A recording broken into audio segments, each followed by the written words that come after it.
Hello, good morning. কেমন আছো সবাই? আজকে আমি তোমাদেরকে দেখাবো যে হোলির সময় আমার বাড়ির ছাদের অবস্থাটা।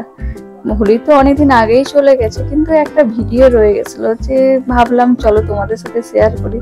আমি তখন কিছু রিলস বানানোর জন্য এখানে হোলি প্রিপারেশন, আর বাড়িতে এসে দেখলাম একদম রুমের অবস্থা খারাপ। এদিক ওদিক সব জামা কাপড় ছড়ানো ছিটানো অবস্থা। কি বলবো, কার উপরে যে ভরসা করে কি রেখে যাব কিছু বুঝি না। ছেলেরা বুঝি এর সবাই একই রকমই হয়, এদিক ওদিক সমস্ত কিছু ফেলে রাখে, রুমটা ঠিক করে ঝাড়ু পর্যন্ত দেয় না। আর বাড়িতে কাজের মেয়ে আছে, কিন্তু যে কটা দিন আমি বাড়ির বাইরে ছিলাম সেই কটা দিন মেয়েটাকে আসতে বারণ করা হয়েছিল আর কি। তাই নিজের কাজ অ্যাকচুয়ালি নিজে করাই ভালো। যদিও নিজের রুমটা আমরা নিজেই পরিষ্কার করে নিই, আর ও নিচের রুমগুলো পরিষ্কার করে। এই হলো আমার রুমের অবস্থা।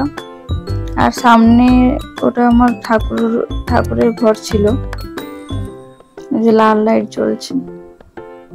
চলো ঝটপট করে ঘরটা মুছে নি।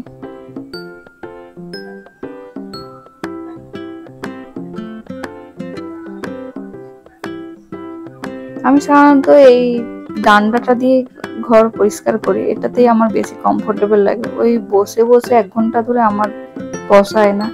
এটা দিয়ে আমি দ্রুত হয়ে যায় বলে, তাছাড়া এমনিতে বেশি নোংরা হয় না, তাই এটা দিয়ে পরিষ্কার করা হয়ে যায় আর কি।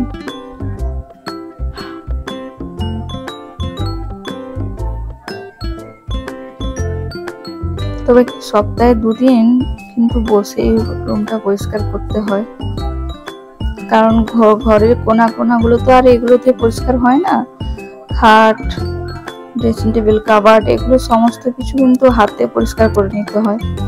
মেঝেটার জন্য ঠিক আছে, রেগুলার মোছার জন্য এটা ঠিক আছে, কিন্তু সপ্তাহে 2 দিন আমাকে ভালো করে ডাস্টিং করতেই হয়। চলো আজকে বাই বাই, এখানে আমি আজকে ভিডিও শেষ করছি। যাই বাকি কাজগুলো জলদি সেরে নি, যা রোদ উঠেছে বাবারে বাবা।